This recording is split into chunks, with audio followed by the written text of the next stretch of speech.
Welcome to బీజీఎన్ Telugu updates. ఆంధ్రప్రదేశ్లో assembly ఎన్నికలు ముగిసి కొత్త ప్రభుత్వం కొలువుదీరింది. ముఖ్యమంత్రి నారా చంద్రబాబు నాయుడు, మంత్రులు ప్రమాణ స్వీకారం చేశారు. దాంతో ఎమ్మెల్యేలకు ఎంత జీతం ఇస్తారో అన్న ఆసక్తి పెరిగింది.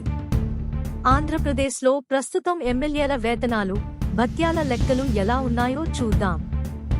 ఒక్కో ఎమ్మెల్యేకు వేతనం కింద 1,25,000 రూపాయల చొప్పున అందుతుంది.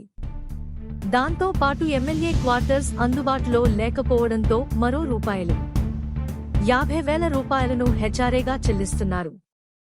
దీంతో పాటు సిట్టింగ్ అలవెన్స్, టెలిఫోన్ సదుపాయాలు ఉంటాయి. 1 లేదా 2 చొప్పున గన్మెన్లతో భద్రత కల్పిస్తారు. వాహనాల కొనుగోలు కోసం అడ్వాన్స్ సదుపాయంతో పాటు ల్యాప్టాప్లు, ట్యాబ్లు అందించిన సందర్భాలున్నాయి. Like, comment, subscribe.